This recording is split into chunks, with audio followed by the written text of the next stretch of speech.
उसने अपनी पकड़ और कस ली, जो शिवाय को ये बताने के लिए काफी थी कि उसका बेटा उसके होश में ना आने की वजह से बहुत डर गया था। शिवाय मुस्कुराते हुए शिवांश के बालों पर किस करते हुए बोला, पापा अब बिल्कुल ठीक है शिवू, आपको घबराने की कोई जरूरत नहीं है। और रोना नहीं, सब ठीक है। लेकिन शिवांश शिवाय से दूर नहीं हुआ। तो शिवाय उसे सीने से लगाकर उठने की कोशिश करने लगा।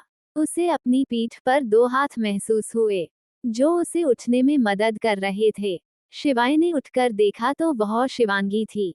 शिवांगी को यह देखकर उसे कोई हैरानी नहीं हुई। वह जानता था कि शिवांगी कैसी थी। वो बस उसके और उसके बेटे के लिए बुरी थी। शिवाय ने शिवांगी की आंखें देखी। इस बार शिवाय चौंका, क्या ये नक्शदी लड़की उसके लिए रोई भी थी? ऐसा नहीं हो सकता, पर ऐसा था। शिवाय की नजर शिवांगी को ऊपर से नीचे देखने तक देखने में बीजी थी, कि उसकी नजर शिवांगी के सीने पर जाकर अटक गई। वह शिवांगी के कान के करीब झुककर धीरे से बोला, डोंट ट्राई टू सेड्यूस मी। मैं अभी अभी जिंदा हुआ हूँ और अभी ही तुम्हें मैं चाहिए हूँ। तुम कुछ ज्यादा ही फास्ट नहीं हो। शिवांगी ने इस अभी अभी जिंदा हुए इंसान को देखा, जो जागते ही उससे ऐसी बातें कर रहा था। उसका चेहरा, जो अभी कुछ शिवाय के लिए नर्म पड़ा था, वो फिर से गुस्से से भर गया। शिवांगी गुस्से से अपने दांत पिसते हुए बोली, मेरे इतने भी बुरे दिन नहीं आए हैं कि मैं तुम्हें सिड्यूस करूं समझे, और हर बार वह तुम ही होते हो जो किसी और के किए की सजा मुझे देने आ जाते हो। शिवाय पर तो जैसे उसकी बातों का कोई असर ही नहीं हो रहा था। शिवांगी ने उसकी तरफ देखा, जिसकी नजरें कहीं और ही थी। शिवांगी ने उसकी नजरों का पीछा किया तो पाया कि उसने जो एक पतली सी रेड कलर की शर्ट पहनी थी, वो उसके शरीर से बिल्कुल चिपक रखी थी। शायद शिवांश ने उस पर भी पानी डाला था। शिवांगी के हाथ तुरंत अपने सीने पर चले गए। शिवाय ने भी हड़बड़ाकर अपनी नजरें फेर ली। शिवाय अपनी आंखें कसकर बंद करते हुए खुद से बोला, यह मेरी आंखें कैसे चिपकी गई थी इस लड़की पर, जैसे गोद चिपका कर रखा हो। तभी उन दोनों को करण की आवाज आई, जो उन्हें ही बुला रहा था। शिवांगी ने शिवाय का कोट पहन लिया जो उसने उतारा था और आगे जाने लगी, कि उसे शिवाय की आवाज सुनाई दी। शिवाय बोला, कहाँ जा रही हो? मैं ठीक से चल भी नहीं पा रहा हूँ। तुम्हें नहीं लगता तुम्हारी जान बचाने के लिए तुम्हें मेरी मदद करनी चाहिए? शिवांगी के कदम रुक गए। वह बिना ज्यादा सोचे वापस आए और शिवांश को उसकी गोद से लेते हुए बोली, शिवांश को मैं पकड़ती हूँ। कहीं ऐसा ना हो अपनी इस टूटी फूटी हालत में तुम इस बच्चे को नीचे गिरा दो। पर शिवांश ने शिवाय को नहीं छोड़ा। वह धीरे से बोला, मम्मी प्लीज शिवू को डाडा के पास रहने दो। शिवाय अपने बेटे की टोन सुनकर समझ गया कि वह डर गया है। उसने शिवांश को अच्छे से पकड़ते हुए कहा, शिवू अब सब ठीक है, आपको डरने की कोई जरूरत नहीं है और डाडा सब ठीक कर देंगे। शिवांगी ने जब अपने बेटे का शिवाय से लगाव देखा तो उसे शिवाय को बचाने के अपने डिसीजन पर गर्व महसूस हुआ। अगर अभी शिवाय ना होता तो वह शिवांश को कैसे संभालती? उसने आगे बढ़कर शिवाय को उसकी बाजू से पकड़कर सहारा देकर चलने में मदद करने लगी। शिवाय फिर से शॉक्ड, इस औरत ने उसे खुद से छुआ था, वह भी बिना उसकी कोई जबरदस्ती के। उसके कानों में शिवांगी की धीमी आवाज सुनाई दी, तुम्हारे बेटे के लिए कर रही हूँ। अपने दिमाग के घोड़े दौड़ाना बंद करो। अब तक करण भी वहां पहुंच गया था। उसने जब शिवाय को सही सलामत देखा तो उसकी सांस में सांस आई। वह बोला, बॉस आप ठीक तो है ना? उसे देखकर शिवांगी जल्दी से बोली, अच्छा हुआ करण जो तुम आ गए। प्लीज शिवाय को पकड़ो, ये बहुत भारी है, कहीं मैं मर ना जाऊं। प्लीज। यह क्या सुन लिया मैंने? शिवाय खुद से बोला। उसकी बात सुनकर शिवाय ने सर झुकाकर शिवांगी को देखा, जिसके चेहरे पर 12 बजे थे। करण ने आगे बढ़कर शिवाय को खुद के सहारे खड़ा किया। वह जानता था कि उसके इस एक्शन से उसके बॉस उस पर बहुत गुस्सा करेंगे, लेकिन वह अपनी लेडी बॉस को भी तो मरते नहीं देख सकता था ना। आजाद होते ही शिवांगी ने खुद के लखड़ाते कदमों को संभालते हुए शिवांश से बोली, शिवू आपके दादा की तबीयत थोड़ी खराब है। अभी आप मेरे पास आ जाओ, फिर दादा के पास चले जाना। शिवांश ने हल्के से अपना सर घुमाकर देखा और शिवांगी के पास चला गया। माही अपने घर में पॉपकॉर्न खाते हुए हॉरर मूवी देख रही थी। तभी उसका रिमोट नीचे गिरा जिससे चैनल चेंज हो गया। माही ने चिढ़ते हुए रिमोट उठाया और उसे डांटते हुए बोली, अबे साले कितना अच्छा सीन चल रहा था, तुझे भी अभी गिरना था। उसने सिर घुमाकर सामने टीवी पर देखा तो उस पर आ रही खबर को देखकर उसके हाथ रुक गए। सामने माहेश्वरी मेंशन और हेल्थ केयर हॉस्पिटल के बारे में खबर आ रही थी। एंकर बोला, देखिए किस तरह से हो रही थी हेल्थ केयर हॉस्पिटल में लीवर और हार्ट की तस्करी। सूत्रों की माने तो इस सब की जानकारी हॉस्पिटल के चेयरमैन डॉक्टर शिवाय माहेश्वरी को अच्छे से थी। इस बार हमारे पास सबूत है कि डॉक्टर शिवाय माहेश्वरी, जो पूरे भारत में ही नहीं बल्कि पूरे एशिया के बेस्ट डॉक्टर है, वह कैसे अपने घिनौने काम को अपनी अच्छाई के पीछे छिपाकर करते हैं। तभी बीच में दूसरा वीडियो प्ले होने लगा जिसमें माहेश्वरी मेंशन पूरी तरह से जल रहा था। इस वीडियो को देखते ही माही सोफे से तुरंत खड़ी हो गई। उसने अपना फोन पकड़ शिवांगी का नंबर स्क्रॉल करने लगी। उसके हाथ कांप रहे थे। नंबर डायल करने के बाद दूसरी तरफ से फोन स्विच ऑफ बताने लगा। माही हड़बड़ाई सी फोन पकड़ घर से बाहर निकल गई। वो खुद को शांत कराते हुए बोली, कुछ नहीं होगा माही, कुछ नहीं, सब ठीक है, सब ठीक है। शिवांगी ठीक होगी। पर यह सब किया किसने होगा? जिसने भी किया है मेरी शिवी को बदनाम करने के लिए ही किया है। क्योंकि इस सब का पहला शक तो सीधा मेरी शिवी पर ही जाएगा ना। रोमा अंडर्सको उस कमीनी के अलावा ये और कर भी कौन सकता है? शिवांगी तो उसे कुछ कहेगी नहीं, मुझे ही कुछ करना होगा। नहीं तो ये रोमा तो फिर से सब बिगा देगी। कहते हुए माही ने किसी को फोन लगा दिया। 3-4 बार रिंग जाने के बाद दूसरी तरफ से बहुत ही पोलाइट आवाज में कहा, जी मलकिनी। माही का दिमाग पहले से ही खराब था।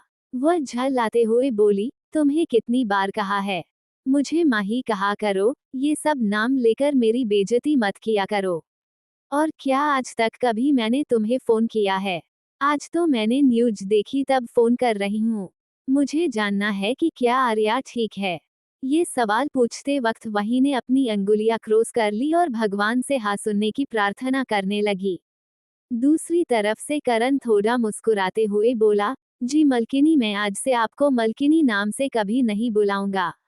वैसे मलकिनी लेडी बॉस ठीक है, आपको उनकी फिक्र करने की जरूरत नहीं है।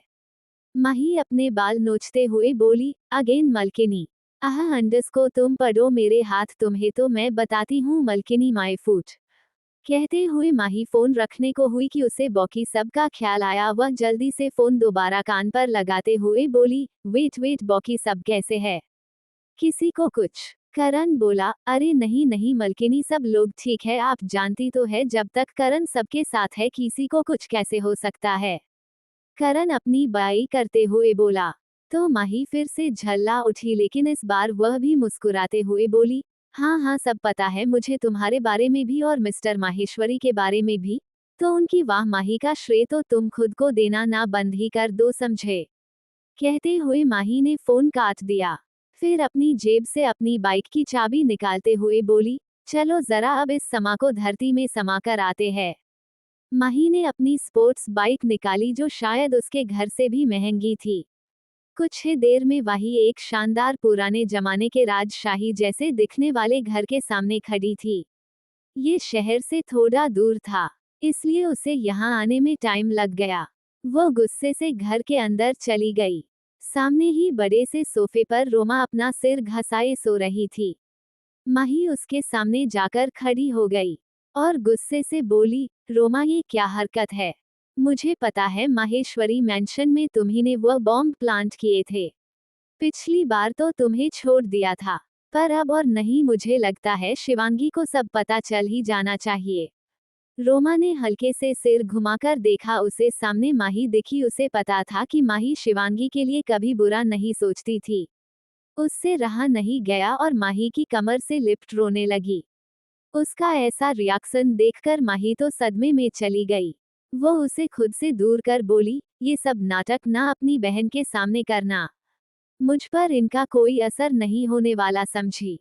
कंटिन्यू _________________________________________ अब आगे चैप्टर 25। करण ने कार एक सुनसान इलाके में रोकी। उसने कार में नजर घुमाकर देखा तो सभी लोग सो रहे थे या शायद बेहोश थे। करण ने अपना फोन निकाला और किसी को कॉल कर दिया। कुछ देर बाद फोन से एक गहरी आवाज आई, सब ठीक रहा। करण बोला, बॉस सब ठीक रहा, पर करण को हिचकिचाते देख दूसरी तरफ की आवाज गंभीर हो गई। वह बोला, तुम्हें जिस काम के लिए रखा है चुपचाप वह करो। करण एक गहरी सांस लेकर बोला, बॉस मैंने दीपा को बॉम्ब ढकते हुए देखा था। जब मैं माहेश्वरी परिवार को वहां से लेकर जा रहा था, तब मैंने देखा कि दीपा छुपते छुपाते सीढ़ियों के नीचे खड़ी थी और उसके हाथ से लॉक्ड लेडमाइन गिरा। दूसरी तरफ से वह आदमी बोला, तो इतनी सी बात बताने में तुम इतना हिचकिचा क्यों रहे हो? करण बोला, वो बॉस मैंने मैडम को वह लेडमाइन उठाकर छुपाते हुए देखा जब मैं खिड़की के बाहर ओल्ड बॉस को नीचे उतरने में हेल्प कर रहा था। करण की बात सुनने के बाद कुछ देर के लिए बहुत शांति पसर गई। फिर कुछ देर बाद बिना कुछ कहे फोन कट गया। अगली सुबह शिवाय की आंख धूप की वजह से खुली। वह कसम साते हुए दूसरी तरफ पलटकर सो गया। उसकी नाक किसी सॉफ्ट चीज से टकराई, जिससे उसकी नाक में एक प्यारी खुशबू घुलने लगी, जिससे शिवाय के होठों पर भी एक मासूम सी मुस्कान तैर गई। उसके दिमाग ने काम करना शुरू किया। शिवाय को अपने साथ हुआ हादसा याद आने लगा। उसने झट से आंखें खोलकर देखा तो सामने कुछ अजीब सी चीज थी। वह थोड़ा पीछे हुआ तो सामने की चीजें क्लियर होने लगी। उसने देखा कि वह एक लड़की की गर्दन में अपना मुंह छुपाए सो रहा है। वह उस लड़की को पकड़कर बिल्कुल अपने बेटे शिवांश की तरह सो रहा है, जो उस लड़की के दूसरी तरफ उसे पकड़कर सो रहा था। शिवाय और शिवांश शिवांगी को दोनों तरफ से एक जैसे पकड़कर सो रहे थे। शिवाय धीरे से अपना हाथ शिवांश के हाथों के ऊपर से उठाया और शिवांगी के ऊपर से अपना पैर भी धीरे से हटाया कि अचानक उसका बैलेंस बिगड़ गया और वह शिवांगी और शिवांश के ऊपर गिरने ही वाला था कि उसने अपने दोनों हाथों की दो दो अंगुलियों के सहारे खुद को संभाल लिया। उसने धीरे से अपनी एक आंख खोली तो उसने देखा कि वह शिवांगी के ऊपर लगभग गिर ही गया है। उसने अपनी दूसरी आंख भी खोल दी और चैन की सांस ली। उसके फूंक मारने की वजह से शिवांगी जो उसके ठीक सामने थी, वह कसमसाने लगी। शिवाय अपनी जगह पर जम गया। उसने देखा कि शिवांगी की आंखें धीरे धीरे खुल रही है और बड़ी होती जा रही है। शिवाय को शिवांगी की शक्ल देखकर पता चल गया था कि वह अब अपनी पूरी ताकत से चिल्लाने वाली है। जैसे ही शिवांगी के मुंह से कि कुछ फूटता, शिवाय ने हड़बड़ाहट में उसके होठों को अपने होठों की गिरफ्त में ले लिया। शिवांगी की आंखें और फैल गई। उसने अपने हाथ हिलाने चाहे पर शिवाय की वह दो अंगुलियां पहले ही शिवांगी की कलाई को अपने कब्जे में ले चुकी थी। शिवांगी की आंखें गुस्से से भर गई। शिवाय की आंखें भी उसकी गुस्से से लाल आंखों पर ही थी। शिवाय भी उसे आंखों से शिवांश की तरफ इशारा करने लगा। पहले तो शिवांगी की आंखें उस पर ही थी, फिर शिवांगी ने कुछ सोचकर आंखें घुमाकर देखा, जहां शिवांश मासूमियत से उससे चिपक कर सो रहा था। उसे देखकर उसकी आंखों का गुस्सा पल में गायब हो गया। शिवाय ने जब उसकी आंखों का गुस्सा कम होते देखा तो वह धीरे से पीछे होकर बोला, तुम्हें चिल्लाने के सिवा कुछ आता भी है? शिवाय की आवाज सुनकर शिवांगी ने गुस्से से उसकी तरफ देखा तो शिवाय उसकी तरफ झुककर धीरे से बोला, ये गुस्सा ना अपने पास रखो समझी। किस बात का गुस्सा है तुम्हें? कि मैंने तुम्हें किस किया इस बात का? पर शायद तुम भूल रही हो कि तुम मेरे साथ 2 बार सो चुकी हो। एक बार की कीमत तो तुम्हें मिल ही चुकी है और दूसरी बार की तुम्हें जल्द ही मिल जाएगी। बस अब खुश, तुम जैसी लड़कियों की वजह से लड़के बदनाम होते हैं। कहते हुए शिवाय उठा और कमरे से बाहर चला गया। शिवांगी अब भी समझने की कोशिश कर रही थी कि अभी अभी यह आदमी क्या कहकर गया है, और जैसे ही उसे समझ आया, वो गुस्से से भर गई। उसने धीरे से शिवांश को अपने ऊपर से हटाया और खुद भी शिवाय के पीछे चली गई।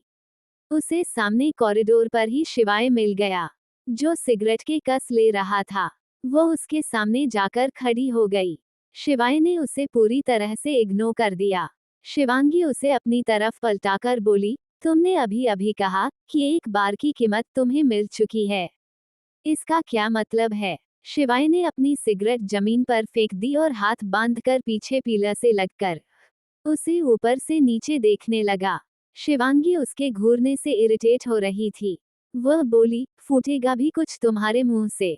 शिवाय आराम से बोला, मेरे सामने ये सब नाटक करने की कोई जरूरत नहीं है, मुझे सब पता है। शिवांगी की आईब्रो तंग गई। वो उसकी तरफ पॉइंट करते हुए बोली, तुम सब जानते हो। उसे लगा कि शिवाय जानता है कि शिवांश उसका ही बेटा है। शिवाय अपनी जेब में हाथ डालते हुए बोला, बिल्कुल, मुझे सब पता है कि कैसे 5 साल पहले जब मैं तुम्हें ढूंढने वापस आया था तो तब तुम वहां से इसलिए भाग गई थी क्योंकि तुम्हें लगा कि उस वक्त तुम मेरे सामने ज्यादा पैसे नहीं ऐंठ पाओगी।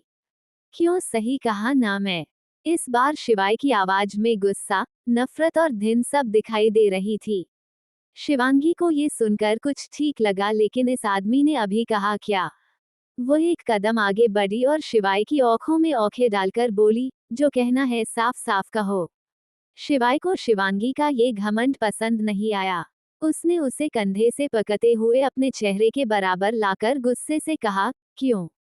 तुम्हें अभी भी याद नहीं आया जब तुम्हें दीपा ने ये सब भूल जाने के लिए 50 लाख रुपए दिए थे? तुम्हें पता है जब तुम मुझे वहां नहीं मिली तो मुझे कैसा लगा था? मन कर रहा था गोली मार दूं खुद को, कितने गिल्ट में था मैं। तुम्हें अंदाजा भी नहीं है इसका कि मैंने एक लड़की की जिंदगी बर्बाद कर दी। फिर मैं निकला तुम्हें ढूंढने, पर तुम मुझे मिली नहीं। फिर एक दिन दीपा मेरे पास आकर बोली कि उसे सब पता चल गया है। उसने तुम्हें ढूंढ भी लिया है और तुमने उससे 50 लाख रुपए भी लिए थे इस सब को भुलाने के लिए। शायद वह रुपए खत्म हो गए होंगे, इसलिए ही तुम ये सब नाटक कर रही हो। बताओ कितने पैसे और चाहिए तुम्हें? कहते हुए शिवाय ने शिवांगी को छोड़ा और अपनी जेब में कुछ टटोलने लगा। शिवांगी को ये बात तो सीधे आज ही पता चली थी। ये तो उसे अपने पिछले जन्म में भी पता नहीं चला था। शिवांगी के होठों पर कुछ सोचते हुए एक मुस्कान आ गई। उसे मुस्कुराते देख शिवाय का पारा चढ़ गया। वो गुस्से से बोला, अब तुम्हें हंसी आ रही है? तुम्हें? शिवांगी को किसी की बात सुनना पसंद नहीं था, और अगर वो गलत नहीं हो तो उसे एक्सप्लेन करना भी बिल्कुल पसंद नहीं है। भले ही शिवाय ने अपनी बात कही हो, पर शिवांगी के अपने सवाल थे। वो गुस्से से बीच में बोली, तो तुम ये कहना चाहते हो कि तुमने मुझे उस हादसे के 50 लाख रुपए दिए हैं? एम आई राइट? शिवाय बोला, तो इतनी देर से मैं क्या उर्दू में कह रहा था? शिवांगी मुस्कुराते हुए बोली, और तुम्हें लगता है 50 लाख कॉफी है एक लड़की की इजाजत के बिना उसे छूने के लिए? चलो एक बार के लिए माना कि तुम्हें ड्रग्स दिए गए थे, पर इसमें मेरी क्या गलती थी? सो जाते ना किसी और के साथ उस पार्टी में। वह तो कई लड़कियां होंगी जो तुम्हारे लायक होंगी, मुझ जैसी पैसों के पीछे पागल नहीं। किसने कहा था तुम्हें उस जंगल में जाने के लिए? अपने घर नहीं जा सकते थे? पता भी है तुम्हें उसके बाद या तब मेरे साथ क्या हो रहा था? नहीं ना? दीव ने कह दिया और तुमने मान लिया। डॉक्टर शिवाय माहेश्वरी, तुम आखिर यहाँ तक पहुँचे कैसे? तुम्हारे पास तो अक्ल नाम की कोई चीज है ही नहीं। पता नहीं कैसे तुम डॉक्टर बन गए। अपनी भड़ास निकालने के बाद शिवांगी दंदनाती हुई वापस कमरे में आई। वो गुस्से से अपने पैर पटकते हुए खुद से बोली, इन सब को मेरी ही लाइफ में फेंकना जरूरी था भगवान जी। फिर परेशानी से बेड पर बैठते हुए बोली, अब इस शिवाय ने पता नहीं किसे 50 लाख का चेक दिया होगा। फिर झट से बेड से खड़ी होते हुए बोली, जिसे भी दिया हो, ये कमीना खुद को समझता क्या है कि यह मुझे पैसे देगा और मैं चुपचाप पैसे लेकर चलती बनूंगी? वो पैसे मैं इसके मुंह पर ना मार दूं? साला कमीना, इसकी तो और इसकी वह चम्मची वह दीपा, उसे भी सबक सिखाना ही पड़ेगा। अचानक से उसे कल शिवाय की कही बात याद आई। उसने झट से टीवी ऑन की, पर टीवी में सब नॉर्मल ही तो था। उसने अपना फोन ढूंढा पर वह नहीं था। शिवांगी को कुछ गलत होने का अंदाजा हुआ। उसने तुरंत माही को फोन लगा दिया, पर माही ने फोन नहीं उठाया। शिवांगी फोन बेड पर फेंककर बैठ गई। तभी किसी ने उसके गले में अपनी बाहें डाल दी और एक प्यारी आवाज शिवांगी के कानों में पड़ी, गुड मॉर्निंग मम्मी। शिवांगी के परेशान चेहरे पर मुस्कान बिखर गई। वह शिवांश को अपनी पीठ पर लिए उठकर कमरे से बाहर जाते हुए बोली, गुड मॉर्निंग मेरा बच्चा, तुम अभी भी मुझे मम्मी बोल रहे हो, क्या तुम्हें अभी भी डर लग रहा है? शिवांश प्यार से बोला, क्योंकि मुझे मम्मा से अच्छा मम्मी लग रहा है, इसलिए आपको अच्छा नहीं लगा क्या? शिवांगी चलते हुए एक हाथ से उसके गालों को सहलाते हुए बोली, ऐसी बात नहीं है, मुझे पसंद है। शिवांश खुश होकर अपनी मम्मी के गालों पर किस करते हुए बोला, मम्मा आप कितनी अच्छी हो, I love you so so much. Shivangi चलते हुए कॉरिडोर से ना जाकर दूसरी तरफ मुड़ते हुए बोली, शिवू मुझे आपसे सॉरी कहना है। मैंने आपसे पहले अच्छे से बात नहीं की ना, I am sorry baby. Shivansh खुशी से बोला, इट्स ऑफ मैम, शिवू ने आपको माफ किया। पर एक बात माननी पड़ेगी आपको मेरी। अब तक शिवांगी और शिवांश नीचे गार्डन में पहुंच गए थे। शिवांगी शिवांश को नीचे उतारते हुए बोली, ठीक है मम्मा, आपकी सब बात मानेगी। आप बताओ। शिवांश के चेहरे पर एक शातिर मुस्कान आ गई। उसका ये लुक देखकर शिवांगी को उसमें सेकंड शिवाय दिखने लगा। जब शिवाय कुछ गलत करने की सोच रहा हो, जो उसे मना किया गया हो, तब वो कुछ इसी तरह दिखता है। शिवांगी उसे वार्न करते हुए बोली, शिवू कुछ भी ऐसा वैसा मत बोलना। शिवांश अपनी मासूमियत में थोड़ी निराशा, थोड़ा प्यार और थोड़ा एटीट्यूड घोलते हुए प्यारी आवाज में बोला, मम्मी आपने हाँ कह दिया है, अब आपके पास कोई और रास्ता नहीं है। तारांकन तारांकन तारांकन तारांकन तारांकन तारांकन तारांकन तारांकन तारांकन तारांकन तारांकन तारांकन तारांकन तारांकन कंटिन्यू ___________________। दोस्तों, आशा करते हैं कि आपको हमारी यह कहानी पसंद आई होगी। अगर आपने इस सफर का आनंद लिया हो, तो हमारे चैनल ख्याली दुनिया को लाइक करें, अपने दोस्तों के साथ शेयर करें, कमेंट में अपनी राय दें और हमारे चैनल को सब्सक्राइब करना न भूलें। मिलते हैं अगली कहानी के साथ, तब तक के लिए अपने ख्यालों में डूबे रहें। धन्यवाद।